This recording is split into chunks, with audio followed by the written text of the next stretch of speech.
करता हूँ कि क़िबला से असद जाफरी साहब से कि तशरीफ़ लाए और मजलिस से खिताब फरमाएँ। बार मोहम्मद वाले मोहम्मद सल्लल्लाहु नारे तकबीर, नारे रिसालत, या रसूल अल्लाह, नारे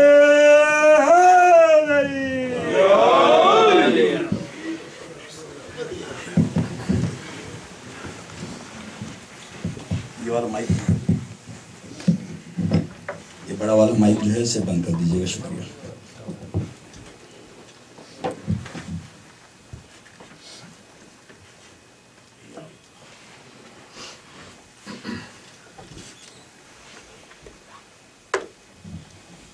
My first night in Edmonton at the Jamaat, I had requested the community there to recite a very special Surah Fatiha for someone who was very special to me. And me being the first time here at Hussaini, I'd like to request for the same Fatiha. Marhum Nair Rizvi was a brother of mine, very close to me, and he would frequent Toronto quite a bit. And him and his brothers are like brothers to me and my brothers. Growing up in Toronto, our love for Azadari, our love for Matam and Noha and Sul Salam and Marcia, part of that love was brought to us by Nair with his beautiful voice. But besides that, he was a very loving soul. And he was an amazing young man who left this world far too early. And so it's very ajib for me to be here at Edmonton and he's not here. He would often ask me several times, when you come to Edmonton, when you come to Edmonton. And now that I'm here and he's not here, it is quite ajib for me. So please join me in reciting a Surah Fatiha, inshallah, for your marhum, for mine, for the Shuhada of Islam, and for marhum Nair Rizvi, please.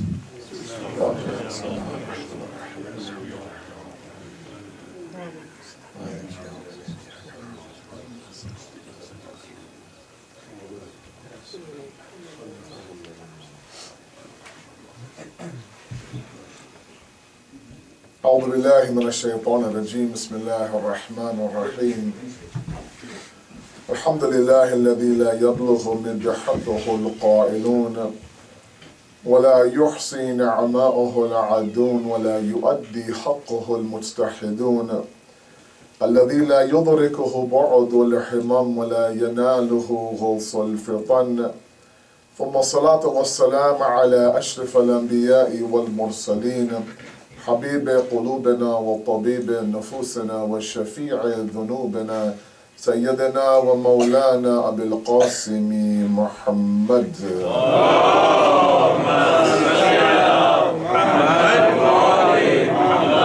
وعلى بيته الطيبين الطاهرين المعصومين المظلومين لا سيما بقية الله في الأرضين صاحب العصر والزمان خليفة الرحمن إمام الإنس والجان ولعن الله وعداهم أجمعين إلى يوم الدين أما بعد فقد قال الله وقوله الحق بسم الله الرحمن الرحيم الذين جاهدوا فينا لنهدينهم سبلنا وإن الله لمع المحسنين صدق الله العلي العظيم اللهم صل على محمد.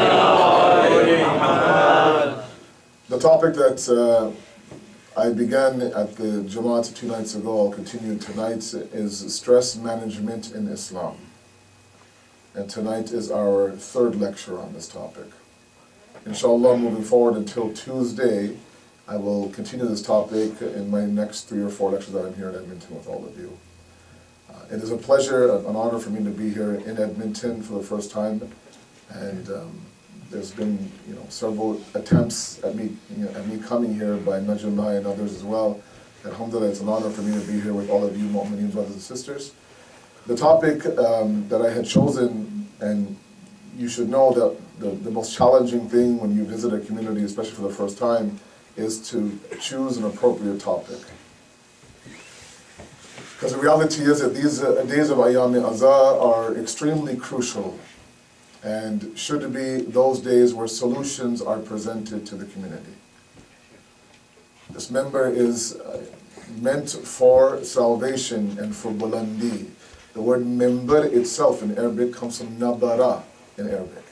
Nabara means, it means elevation, or as you would say in Urdu, bulandi.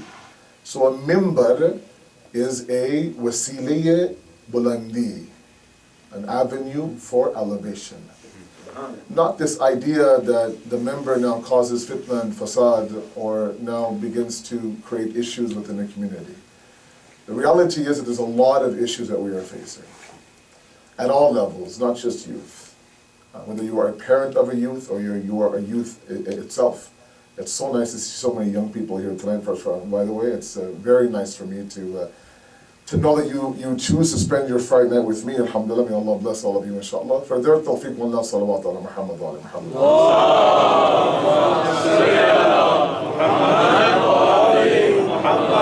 And so, one issue that I have been seeing in my travels a lot is this issue of mental health. It's a fairly new concept for our immigrant parents. As I mentioned in the initial discussion at the Jamaat on Thursday, or Friday I believe, Wednesday, whatever it was, this concept, this idea of anxiety and stress and depression inside of young people today is a reality. And the faster we accept that reality, the faster we can help these kids. Yes, a lot of my elders have told me that, you are entertaining this idea of mental health with these young individuals, but they're a little bit over dramatic, Malana. They're a little bit oversensitive. We also were anxious, we also had stress. But we never had the gall at 15, to tell my father or tell my mother that, Ammi Baba, I feel stressed or I feel anxious. If I tried that inside of my home in Karachi or India or Africa, wherever you're from, you wouldn't get much of a response from your parents. In fact, they'd probably laugh at you, saying, what are you stressed about? You're 15. Just go and study. There's no mortgage, there's no bills, there's no spouse, there's nothing. You're asked to do one job. And so now when you hear from the member now, or you see seminars, you see groups talking about today's youth who are going through depression, going through anxiety, cases of suicide now in our Shia communities, then the things get a little bit serious. And we have to now tackle this head on. And it has to now be discussed from the member. That's the reality of the situation. It's not just as simple to say that this generation is overdramatic and they're oversensitive and they're highly emotional. It's not that simple. Yeah, there might be an element of truth to that, but it's not that simple. They live in a very different era. As Ali Abbas Bhai announced, I'm born and raised in Toronto. I went to university in Toronto, through school in Toronto. I worked corporate Canada in Toronto. But still, I would never compare my era growing up to now. It's completely different now. We live in an era of glamorization. Everything is public. Everything is glamorized. These kids do anything. If they cough, they put it on social media. Right?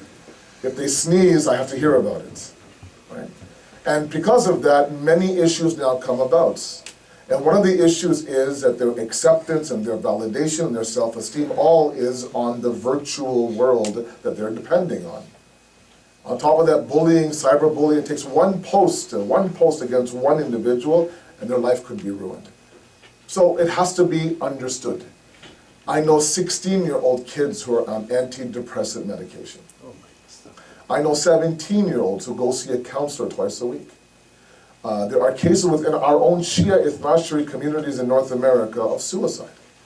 It's hush-hush, they'll never announce it, but it is suicide. Because the dunya, life got too overbearing for them. Now you could choose to say, oh come on, this is too much. Or we can choose to say, look, maybe there's something to this. Let's examine this for a moment. Right?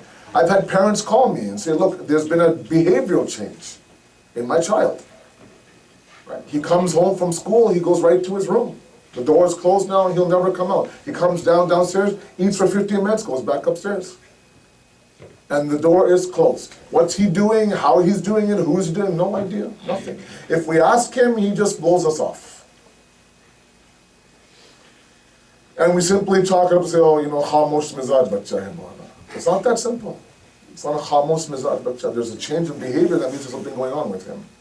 And that's why these topics are extremely important. And we have started off 2 nights ago talking about the reality is that stress is a reality that everybody encounters in this dunya. Anxiety is something that everybody encounters. The dunya is made to produce anxiety inside all of us. The faster we accept that, the faster we can handle it. This is not about removing stress. It's about managing our stress. Everybody at all levels is stressed at some point. Even these small kids are stressed at some point. Even when we look at other people's lives, we may think, oh, this person has everything. You know, he's got maybe physical health, but maybe his mental health is not there. Maybe he has mental health, but physical health isn't there. Maybe he has all the finances and the money that you want, but there might be 1,000 other issues that keeps him up at night. Hatta Fir'aun, they would say. Fir'aun. Someone like Fir'aun, who ran the entire world in the palm of his hand, could not sleep at night. Had nightmares at night. Because he was worried about losing his kingdom. So, sukoon, itminan, serenity, contentment, cannot be found in this dunya. And the faster we understand, and that's not meant to be depressing for anybody, it is the reality. Last night we talked about the idea that hatta even some great personalities, like the prophets and our imams and mothers of our imams and prophets, also had anxiety and stress and grief and sadness. And we showed that through various ayats of the Quran. This is not blasphemy. For me to say that Imam Ali was anxious before the morning of the night of Ramadan is not blasphemy. For us to say that Rasulullah sallallahu alayhi wa sallam, you know, he had an entire year, Amal Huzn, I said yesterday, of nothing but grief. You look at his halat when a wahi would come down. That's the halat of a very anxious and stressed out individual. His color would change. He would shake. He would physically get heavy. He would sweat. The state after the cave of Hira would come down, he'd be coming home shaking and shivering, to the point where his wife would come and cover him. Ya ayyuhal mudaththir, as I said yesterday. So these are all things that, if they're not immune to those individuals, they won't be immune to us as well. Because sometimes we think that anxiety and stress is a result of a lack of faith. And that's not the case whatsoever. It's not a negative emotion. Sometimes that anxiety and that stress leads us back to God. Right? Leads us back to Allah subhanahu wa ta'ala. So now on top of that, if we are somebody who thinks that, oh, I'm anxious, I'm stressed, there's no sukoon, there must be something wrong with my iman, now you add guilt on top of that stress and anxiety. So now not only am I anxious and stressful, but now I'm also a bad Shia. So it just keeps getting heavier and heavier to the point where you say, khalas, I'm done. The hijab comes off, you denounce your religion, you tell your parents you're an atheist, and that's what's happening nowadays. The hijab is coming off every second day. I get more phone calls from parents that say that my son today announced that he's an atheist, Maulana. Kya karun main? He stopped praying namaz. And when you sit there and you try to actually get to the nitty-gritty details of this child, it's not about atheism. It's just that he realized, or he thinks falsely, that the deen is too hard for me. And I can never ever succeed in this deen, so why even try? I'm setting myself up for failure. And you have to change the mentality. As you move forward, please run loud salawat ala Muhammad.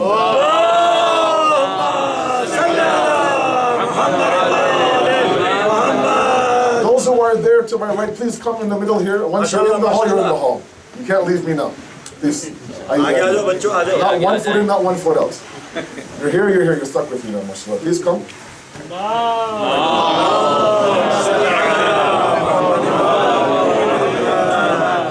MashaAllah, MashaAllah. And I want my parents to now begin to, realize these things and understand these things. And look at the behavior of your children. I have 3 of my own. Look at the behavior of your child. If you see a sort of a change in their eating habits, in their sleeping habits, in their communication all of a sudden, then something isn't right. Now you may not be able to get them help. Maybe they're going to shun you up because you're an immigrant Pakistani Indian parent and you don't get it, Ammi and Baba. You don't get it. That's what they'll tell you. You don't get it. They'll tell you right to the face. They're very bold, unfortunately. You don't understand what I'm going through. That's a mistake by itself as well. I mentioned a couple of nights ago that, and I'll tell you the story here as well very quickly. I'm sorry for those who were there at the Jamaat. But I had mentioned my father, marhum, a very personal story of mine. I had lost my father at a very young age of my life, in my, well, not very young, but late 20s, but at a very critical stage of my life. Okay, when I needed him the most, he had left. And he left in a way that he was a very healthy man, he was very active. He had dropped one day after Shahid al-Jummah. No idea what happened, we still don't know what happened. But the problem was that when I realized that my father was a wealth of wisdom for me to tap into, and I started actually asking him for advice about life, quote unquote, when that happened, I got very close to my father. And by the time I got close to my father, 2 years later, he left this world. Meanwhile, he was with me all through my 20s, all through my high school years, and I always thought that, oh, typical Karachi father. Doesn't even know the English properly. What does he know about my problems? I'm the great West child, right? So Western issues are nothing like Eastern issues. So I would never even bother to ask my mom or my dad for their advice. And that was my biggest mistake growing up. I could have avoided so much pain and so much trouble and so much anxiety and so many issues had I just leaned on my parents. I ask you, my youth, my kids, please don't assume that because your father can't say the words properly in English, doesn't have a wealth of wisdom behind him. Don't assume that for a moment that, he's the last person to go to. He should be the first person you go to. Because there's nobody else in this world who is more obsessed with your happiness than your parents. You can have all the friends you want in the world, all your boys, my boys, all you want. But the reality is that when it comes time down to it, family is number one. So as you're going through your anxious moments and your stressful years, lean on your parents. They may surprise you. My father blew me out of the water. And I really regret not going to him sooner.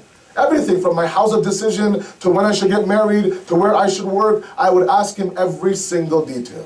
And he would give me unbelievable answers.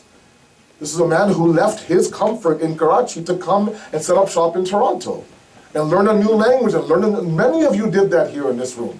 And that's very difficult to do. If I asked these kids to get married and go to Victoria, BC and set up shop there, you wouldn't do it. It's the same country. Try going across the ocean, let's say. So they did things, our parents, that you and I could never do as a generation. We don't have the himmat, we don't have the strength to set up shop in some brand new country, brand new culture, brand new language, learning the white man culture, learning this and that, being, so somebody who is always this inferior complex, but they did all of that for you and I. That comes with a lot of wisdom, a lot of intelligence. Now for you or for me to ignore that, because maybe he says the word English wrong or whatever the case may be, it's our own ignorance, not theirs. So I ask my youth, I know you guys are struggling. I know you're drowning. I know you're sinking. I know you're going through rough days. Part of the process of management of the stress is to lean on the family inside of your home. On that side, when your child comes to you, please don't close the door. Welcome him in. Badi himmat say he's coming to you. Say, Dad, Baba, I have this issue at school. Now, if you're watching Geo or ARY or whatever you're watching, and he's talking to you like, oh, I'll be with him. Come out after about half an hour. You say, forget it, If your child comes to you, talking to you, put everything down, please. And let him feel like you are my number one priority. Subhanallah, subhanallah.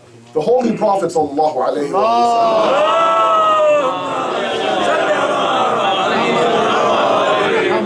Sorry, I'm going off topic here, but just one last point. The Prophet, when somebody would speak to him, he would turn his entire body towards that individual.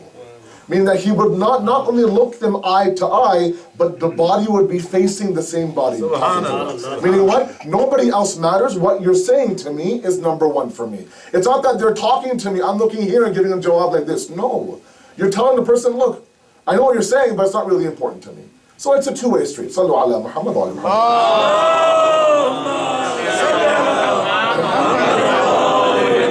Sorry, let's come back to our topic now. I'm sorry. So stress management.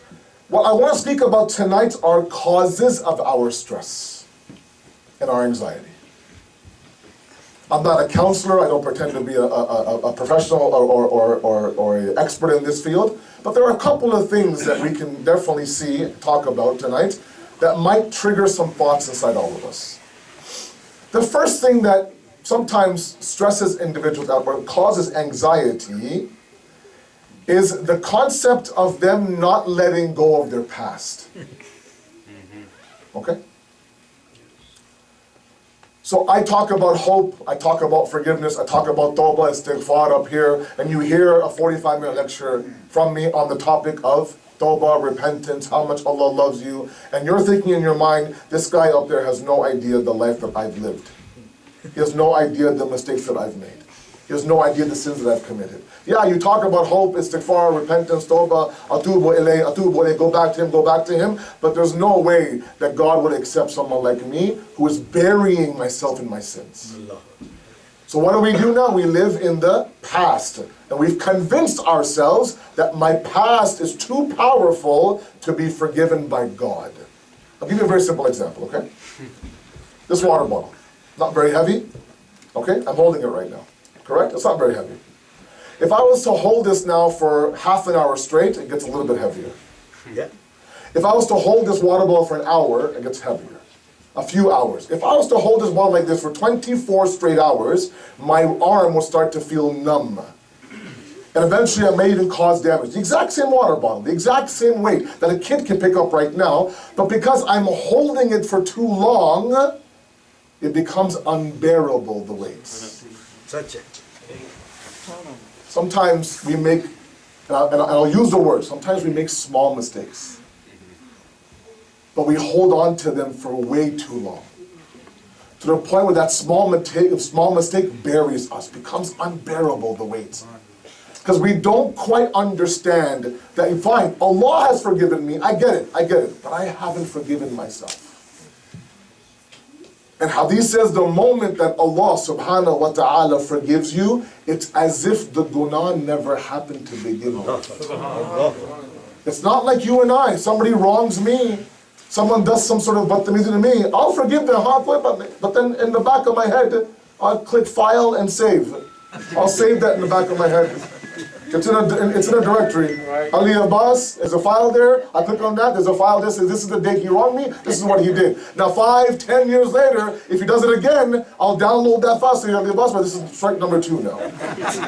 I don't forget, but Allah subhanahu wa ta'ala, it's as if it never happened. The example I gave in the nashra, I'll give an example here. I give these personal, I hope you don't mind, these personal anecdotes from my own life. I have a small 4-year-old child, okay, Hassan.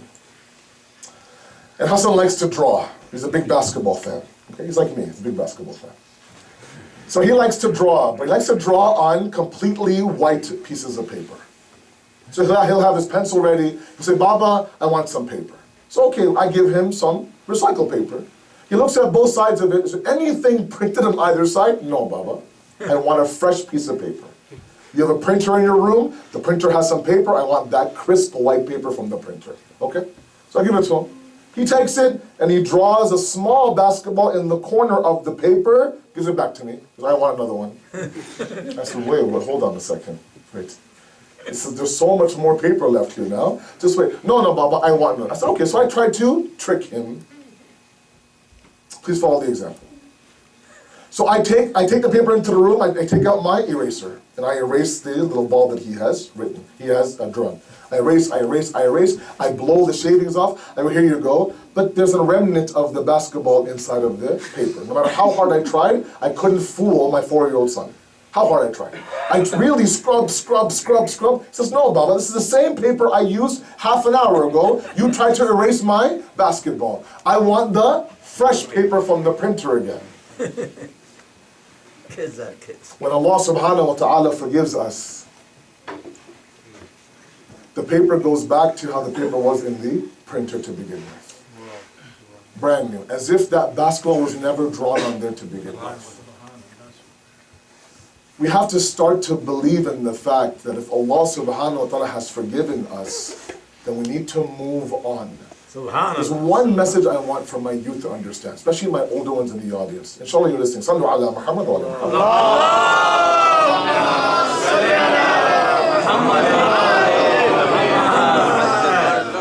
The dua that we have, Allah does not listen to those who are only ma'soom. You don't need to be ma'soom to approach Allah subhanahu wa ta'ala. I'm not condoning sin. I'm not saying go out and sin, come back and play a game with Allah. No, this believe, deceive game that people like me play, it's a game. It should stop. But sometimes we go so far into hopelessness to the point where we actually begin to feel anxious about it. That not only am I struggling in this dunya, but for sure I have Jahannam in that world as well. And can you imagine the level of anxiety now for a youth at 19, 20, 21 who's struggling here, and for sure he thinks he will struggle there as well. Allah. You don't need to be ma'soom to approach Allah subhanahu wa ta'ala. You don't need to have a closet free of any sort of skeletons to approach Allah subhanahu wa ta'ala. You don't need to have a perfect past to approach Allah subhanahu wa ta'ala. I'm sorry. That might be blasphemous from the member, but it's a reality. You don't need all that. You see somebody who's driving their car. Example I gave before. They're driving like this. Take it, right? Big windshield. They're going straight. Then you see a guy driving like this. Small rearview mirror. He's driving, but he's looking in the rearview mirror. He's looking at everything that he hit behind him. The speed bump, the curb, the animal, the garbage can. And he's driving like this. He's going forward, but he's looking at the rearview mirror. He's like, Baba, please, look forward while you're driving. Forget about what you hit before. Make sure you don't hit the same curb next time. There's a massive window in front of you to show you what's ahead of you, and a small window to show you what's behind you. We focus on that small window. We've convinced ourselves there's no way that Allah will ever listen to me. That adds to our anxiety. We hold on to things. If Allah subhanahu wa ta'ala has forgiven you, please forgive yourself as well. Move on from that. Learn from that. Gain the strength you need from that. But don't for a moment sit there and sulk about something you did 10 years ago, or 5 years ago, hatta 5 months ago. If Allah is giving that tawfiq for you to go back to Him and say, Astaghfirullah Rabbi wa atubu ilayh, then accept the fact that Allah has opened up the doors of forgiveness for you. The biggest sin that we could do to Allah is to convince ourselves that my sins are more powerful than your forgiveness, Allah. That's the biggest sin. Yes, the only sin that He won't forgive is, say it, shirk. He won't forgive shirk. There's a reason for that. And I'll explain the reason right now. The reason is because we're no longer His. We're no longer His. We've left His kingdom, we've gone somewhere else. And because we've gone somewhere else, He can't do anything. Because we're not His. Look, back in my day growing up in Toronto in the various centers, we used to have tarbiyats by committee. Okay? Which meant that I had my father, and all the uncles in the center, and all the uncles in the center back then were also my father. Meaning what? If I was talking in the back of the majlis and my father was in the front, right? And I know that he can't hear me talking or see me talking, but the uncle beside me could see me, he'll smack me up across the head. Saying, be quiet now. Or if I'm sitting in the back now, he'll grab me, he'll physically grab me, and he'll put me in the front. I'll go home and complain to my dad, oh, this man grabbed me by the arm and pushed me to the front. What will my dad do? He'll smack me. You won't talk to him, he'll smack me. That was back in those good days. Now you can't do any of that nowadays. You can't do any of that. If you say a word to anyone else's child, oh, qayamat, forget it. Him, his father, his dada, his khala, everyone will call you. So who do you think you are talking to my son? And you think to yourself, there's a child going in and out of the majlis. You just want to grab the child, right? You just want to grab the child. And say, just sit down. And you tell yourself, if that was my child, I would have grabbed him. Allah says, you left me now, and you went to go serve others and worship others. And you made mistakes while you were a mushrik. I can't do anything because you're not mine anymore. You've gone and you've become someone else's. If I tell myself that I want to forgive you, but come back under that banner of La ilaha illallah, you become tawheedi, I'll forgive any mistake that you have. Nothing is bigger than my mercy, my rahmah. The faster my youth understand that, the faster we can let go of our past and move on in the future. Begin driving like this. Don't drive like this, please. Sallu ala Muhammad.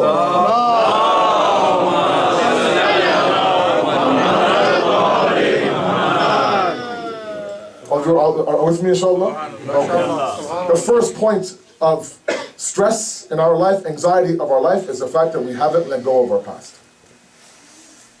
And we've convinced ourselves that I am a horrible human being. And because of that, you move to number 2, which is that I cannot be the mu'min that the deen requires me to be. Why is Islam so hard, Malana? How many youth have asked me that? Why is Islam so hard? And I feel sad that that's how people like me have presented the deen from the member, of a very difficult deen, of a very hard deen, that's causing our youth to run from the religion. And the deen is not hard at all. The deen is very simple. The deen is very fitri and internal. It's a matter of you turning back inside and looking at it. Because part of the other avenue that causes us anxiety and stress is fear of the unknown. We don't know what the future holds. We don't know what the future of my life holds. I have no idea what's going to happen in 6 months. Yeah, I'll plan for it, but I know there's an element of something that is out of my control. Surah Baqarah talks about those who are the muttaqeen. And the very first sifat is الَّذِينَ يُؤْمِنُونَ بِالْغَيْبِ. Ahsant. Before salat, before zakat, before the akhirat, the Quran talks about yu'minuna bil ghayb, that these are individuals who believe in those things that are ghayb, that are not seen. Now many mufassirin have done bahs. What does this mean? Some have said it means Imam Zamana. Okay. Some say it means Allah subhanahu wa ta'ala. Okay, fine. But one interesting theory that I read, that I found interesting, was that these are individuals, the pious ones, the muttaqi ones, who believe in the fact that Allah has a plan for me, but I don't know what that plan is. That to me is ghayib. It's not known. I don't know how many of you, and what kind of connection you have to Allah subhanahu wa ta'ala, but I don't get a text from heaven, or I don't get a WhatsApp from Allah telling me that in 18 months this will happen to you, Asad, that will happen to you, Asad, this will happen to you, Asad. When I applied for jobs at a university, I applied to all the major corporations, and I got rejected by most of them. There was never a text saying, don't worry, in 6 months you'll land your dream job. If God forbid you have a miscarriage inside your family, I don't know how many of you get a call from God saying that, don't worry, in 8 months you'll be given a son. We don't have that. We don't have that. We end up just kind of relying on the fact that God has a plan for me. Now, there's an element, of course, where we plan. We don't sit in the corner and say Allah, Allah, Allah, and the plan will come down like wahi. No. At the same time, sometimes we fear those things that we don't have control over. And that's where faith comes in. I want my youth to understand something very, very clear. Sallu ala Muhammad.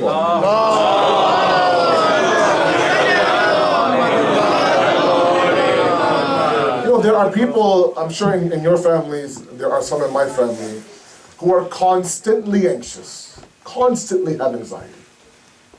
Allah kya hoga, Allah kya hoga, Allah kya hoga. Constantly. That is their slogan in life.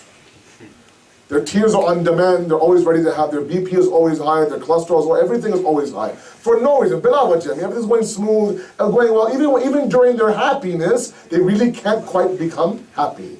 Because they're worried, if I'm happy, nazar lagti, and then that's it, it's over. Right? That's the equation. So even in khushi now, there's asu. In gham there's asu for sure, khushi as well. Right? So my youth, all my mom does is cry all day, Malana. That's all she does. Right? And that anxiety comes from the fact that I don't know what the future holds. And yes, there's an element of the fact that we don't know.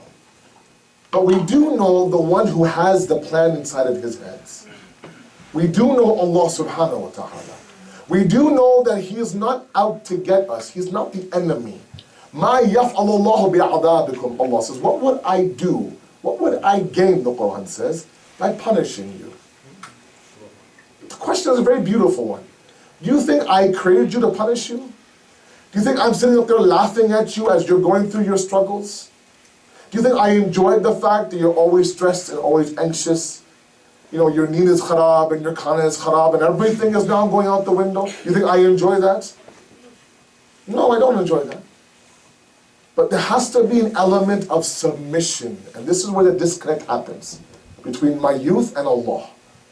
They believe in Allah. It makes sense that there's only one God. But there comes a moment where you have to have what's called a perennial leap of faith.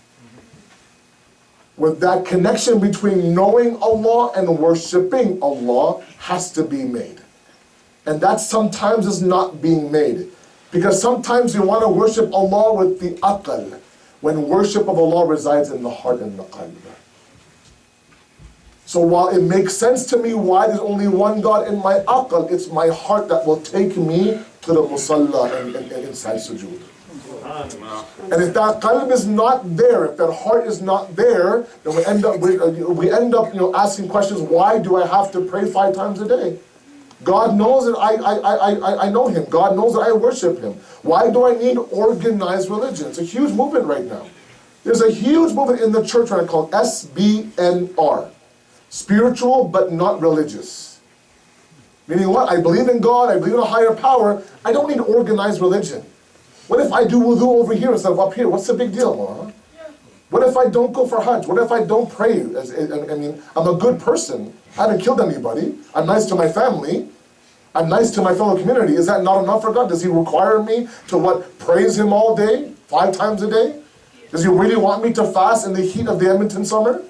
And go to Mecca and do that very difficult Hajj? If I don't, am I a bad person? These are questions that a lot of your children ask me.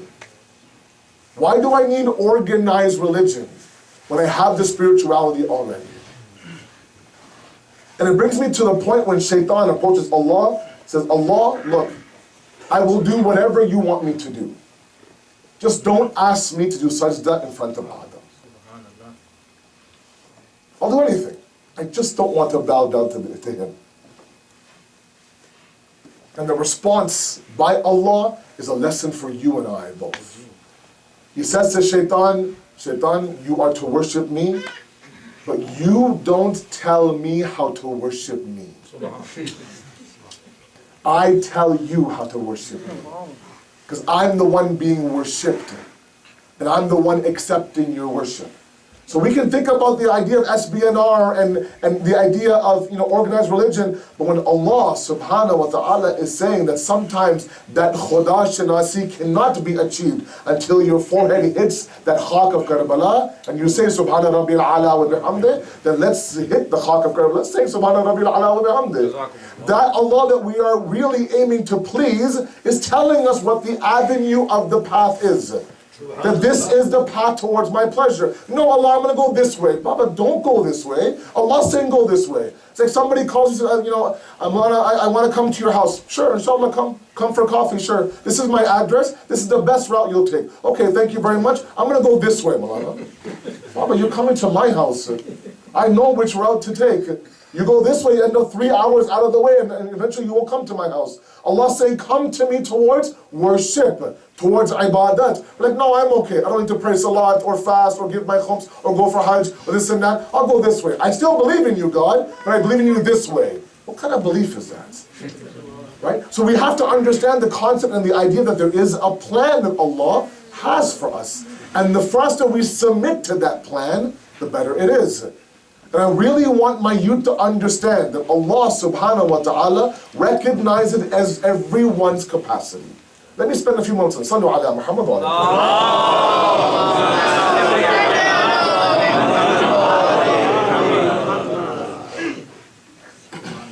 Now I can't see that clock from here, which is very dangerous for all of you.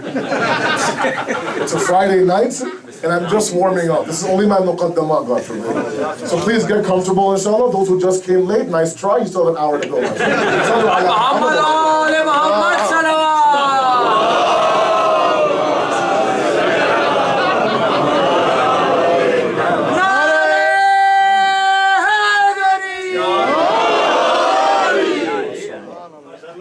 Every individual has a capacity.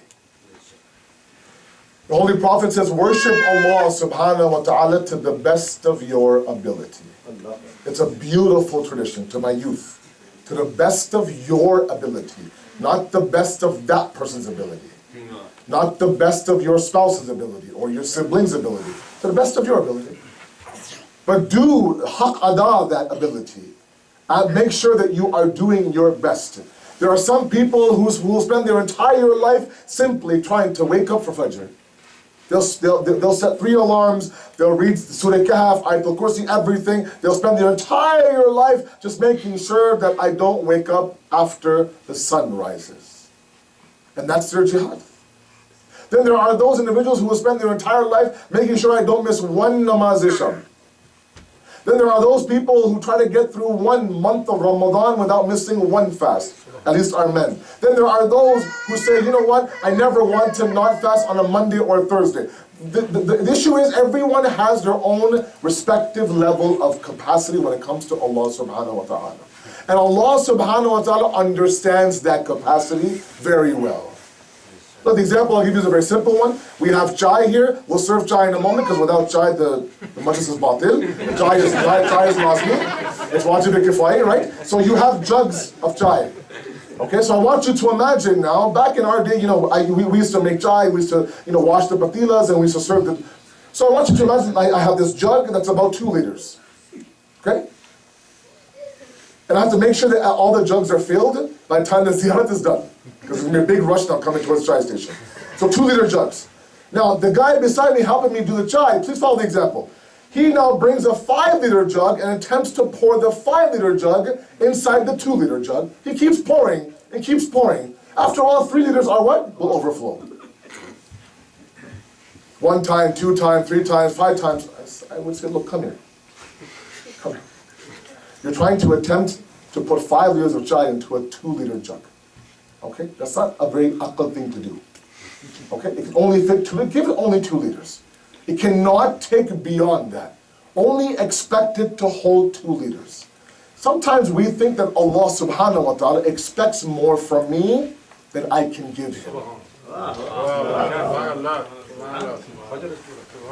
Understand that point, please, especially my youth.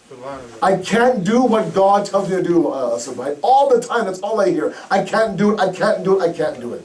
The problem is that Allah subhanahu, if this one person beside you serving chai, right? It's such aql for him to try to pour in 5 liters into 2 liters. What about Allah's hikmah and His wisdom? That He would try to now pour 5 liters inside of you when you yourself are 3 liters. And He knows that you're 3 liters. So if you are 3 liters, He'll pour 3 liters in for you. Everything from your hardships to your struggles, to your ibadah, to your worship, He'll expect from you 3 liters. Because that's all He knows that what your capacity is. Now as you get older and you expand that capacity, He'll expect more and more from you. But everybody has their respective capacity. Their zarafiyat, as you call it.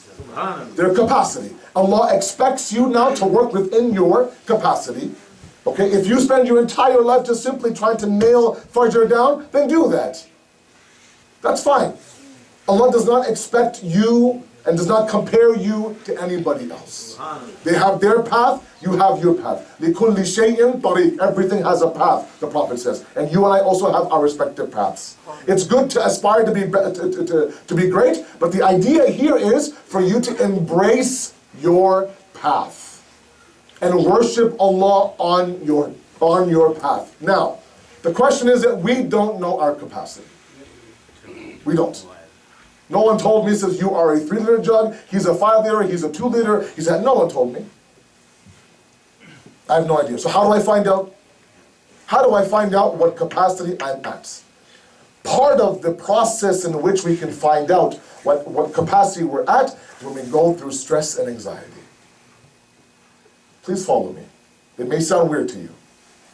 A point I mentioned at the last point of last night's majlis at the Jamaat was sometimes for us to discover our own selves, we have to walk through darkness, to walk through difficulty, we have to hit rock bottom, we have to sink, fall, collapse, get scarred, and get through that difficulty such that we end up surprising ourselves. And with every hardship and every moment of stress and anxiety, our capacity is bit by bit now shown to us. That's precisely why Allah places that hardship in front of us. He's very open to tell us that, look, لَقَدْ خَلَقْنَا الْإِنسَانَ فِي كَبَدٍ. I created you in distress. I did. I will test you. Khawf, Jew, naqsim min amwal. I will test you with fear, with hunger, with loss of wealth and loss of lives and loss of children. All of them. وَبَشِّرَ sabirin. And the sabir one is the one who will have good news. He's very open. He does not sugarcoat anything. Allah has never told us you'll find sukoon, it's minan in this dunya. I'm sorry. He has never done that. Tell me one area where he says to Ya Aram Siraho, Ya Khush Raho, Ji. No, never. He says, in fact, the higher you go up the ladder, the more difficulties will come your way. Now the question is Allah, is he cruel na'udhu billah? No. He's simply trying to show us our capacity. What we can do. And we only discover what we can do when we have to go through a storm. That's when we surprise our own selves, guys. And say, whoa, I got through that. And I'm okay. Ask my elders who have gone through, mashallah, a wealth of wisdom, years and years of life. Ask them, those things when you were 30 or 40, my respected elders, that you thought would drown you and kill you, now, mashallah, you laugh at those things. My elders who are 30 or 40 in the audience, ask yourself when you were 20, 21, 18, 19, those problems that you thought, oh, that's it, this is the end all and be all, that's it, I can't handle this. Now you chuckle at those things. You wish you're 18 again. Ask those who are 16 and 17 right now in the audience, when you were 11 and 12, what was your world back then? It's nothing now. And so on and so on and so forth. Your capacity, bit by bit, is shown to you. Allah expects you now to give back that same level of capacity. Nothing beyond. Sometimes our stress comes from the fact that we just simply tell ourselves we can't do it. I don't want to be the ambassador of Islam anymore. I don't like walking up and down Edmonton with hijab on. Everyone knows that I am a muhajjaba sister and I'm a Muslim. So they'll ask me, or they'll ridicule me, or they'll, God forbid, tease me or bully me. I'm tired of it, so it comes off. Comes off. The name changes, the beard goes down to a very, very low level, and all of a sudden we try to now run from this idea. When in reality, we haven't embraced our capacity. It's important that we understand that. We sometimes look to other people and we think, you know what, I can never be that person, so why even end up trying? No one's going to accompany you in your grave. No one's going to be beside you in your grave. No one's going to ask you in your grave what was your father's name or your brother's name. Or that kid that read Dulaik really, really well, what was his name? No one's going to ask you all that. They'll ask you what you did, who you are. What are you bringing inside of this grave? What's the capacity that you have? What were you able to do? Worship Allah to the best of your ability, the Prophet says. It's your ability that Allah wants. And He sees your struggle. And wallahi, all He wants is struggle. One point in the Masajid. Sallu ala Muhammad wa ala Muhammad.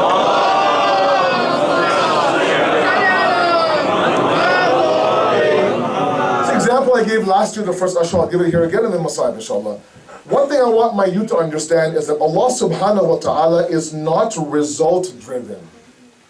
He's process driven. I'll give you an example.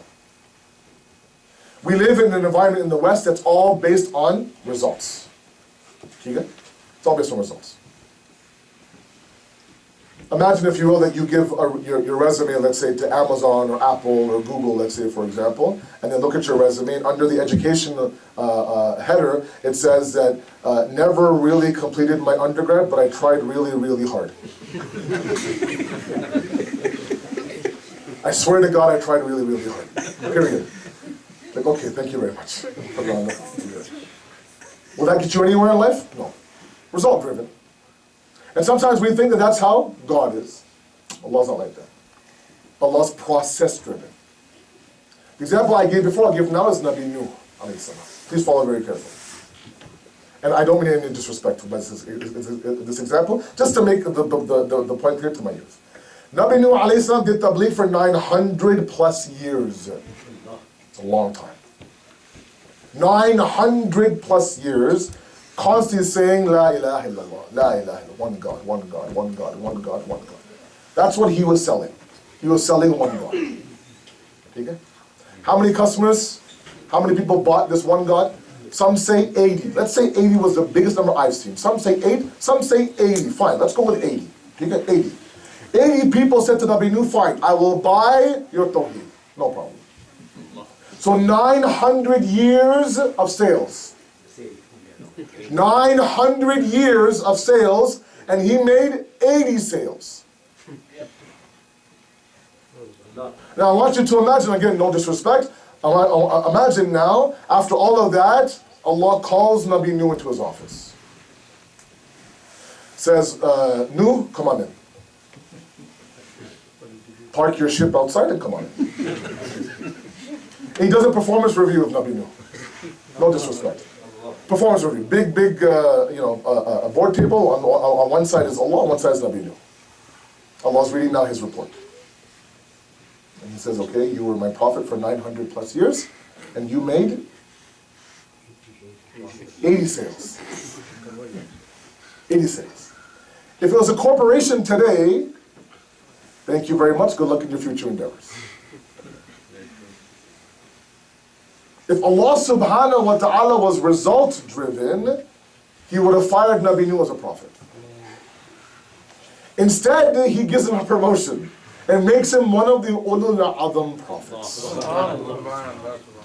He says, your process was perfect. They didn't buy the product. The point I'm trying to make is that Allah subhanahu wa ta'ala is after effort, not always results. He just wants to see you try. He wants to see the koshish, not the kamal all the time. He wants to climb, not so much the summit. He just wants to see the fact that every single day, when the sister leaves her house, it's very difficult for her to wear hijab. She has to make sure her sleeves are on, her socks are on, she's covered, this and that. And sometimes in the summertime, when everyone else is half naked, I'm covered from head to toe. It's very difficult to do that. But Allah, you see my struggle. I'm leaving the front door now, going to my university, covered from head to toe. It's very hard for me to do that. But I want you to see the effort. Sometimes there are youth, I tell you, I talk to them one-on-one. They are gems of individuals. And you can see the struggle on their face. If I can see the struggle, God sees your struggle, man. God sees your struggle. And He is processed. He just wants you to make sure that you are trying hard. The Quran is very open. Ya ayyuhalladhina amanu ittaqullah wabtaghu ilayhi wasilata wajahidu fi sabilihi. 3 ingredients to success. Taqwa, a wasila towards Allah, and jihad, and struggle on His path. Just struggle on His path. لَعَلَّكُمْ تُفْلِحُونَ. So you can be amongst those who are successful. Right? That's what they want. He wants you to just try. When you pack it at 16, 17, say, number 1, my past is too heavy. Number 2, I can't carry the burden of Islam today. That's not the struggle that He wants. Because He knows your capacity is higher than that. Is bigger than that. Is larger. You can hold more chai still inside your jug. Don't just half fill it. Fill it up all the way. It's a big majma, mashallah. They need more chai. Fill it up. Fill up completely. But that's what He does to show you. And sometimes we need to hit rock bottom to understand how much we can actually do. So we embrace our stress. We embrace our anxiety. I'm sorry. But we turn back to Him for that result. Sallu ala Muhammad wa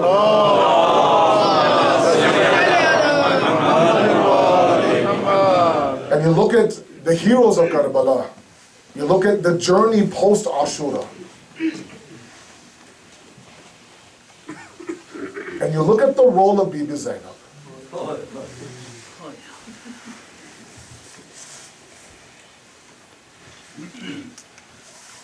There's something I read in the books. I'm not sure if I read it at the Jamaat or not, but I'll just share with you and then I'll move towards something else. Just before the day of Ashura, a few days before the day of Ashura, Imam Hussaini is sitting in the tent with Imam Sajjad.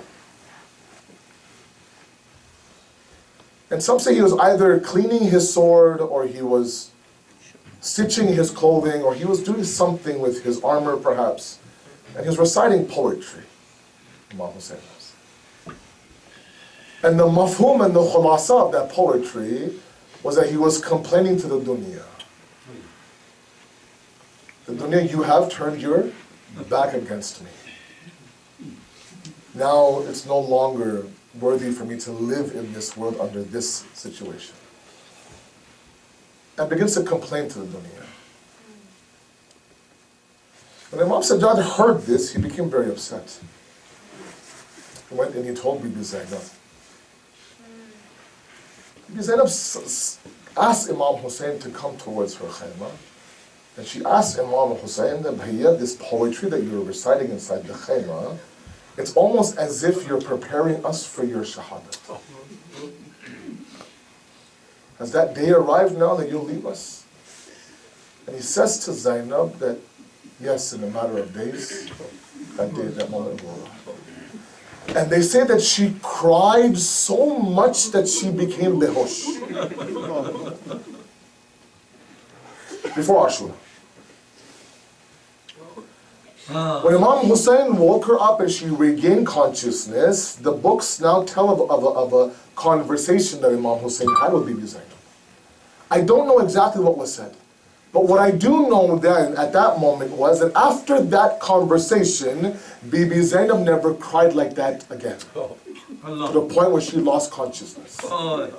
She faced more difficulties on the day of Ashura than any other day, but she never lost her consciousness the way that she did on that day. When all the Muhammad were brought back to the khayma and everyone stopped to see what would be Zainab's reaction, only is on one side, Muhammad is on the other. Bibi Zainab comes out of the khayma, she kneels down between her two sons, places one hand on the chest of On and one hand on the chest of Muhammad, kneels down to sajda, Ya Allah, accept this qaleel sacrifice on my behalf. But she never cried the way that she cried on that day. When Ali Akbar was brought back from the khayma and she watched her brother Hussaini, a little bit of his eyesight is gone to the point where when he entered the Maidan of Karbala and Ali Akbar is calling out for his father, Baba, I'm here, Baba, I'm here. The khak of Karbala is everywhere. Aina Ali Akbar, Aina Ali Akbar. Where are you, where are you, where are you? She witnessed all that. She never cried the way she cried like that. And then until Zainabiyya, 70 steps away from that moment on Asri Ashur, she says that I could not see my brother at all. There were so many of the mal'un around him. All I could see were his legs that were going left and right from the poison. But she never cried until the Zainabiyya. In such Umar bin Saad, this is the son of Fatima. And there came a moment now on the 11th of Muharram when this qafla is going towards Karbala and Kufa and Sham, where now she's getting the women and the children ready, and now she's mounting them one by one on the camels. And there comes a moment now where Kulthum is standing there and Zainab is standing there. And Zainab says Kulthum, that Kulthum, I'll mount you on the camel. Says, no, Zainab, I'll mount you on the camel. And the two have a conversation. Zainab mounts her on the camel. And there alone stood Zainab, the daughter of Ali. And my heart tells me that at that moment now, her heart must have went all the way back to Medina on the 28th of Rajab, Safar Imam Hussein, when this entire announcement was made by Ali Akbar, that for those of you who are here, lower your head, Zainab is coming out of her home.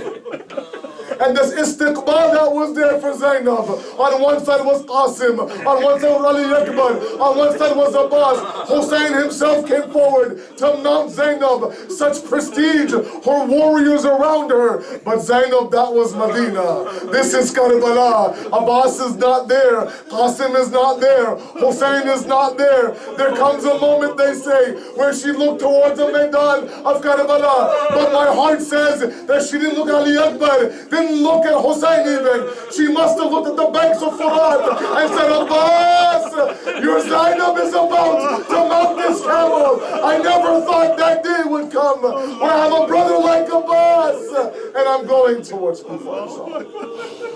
Mountain Ya Hussein, Ya Hussein, Ya Hussein, Ya Hussein, Ya Hussein, Ya Hussein, Ya Hussein.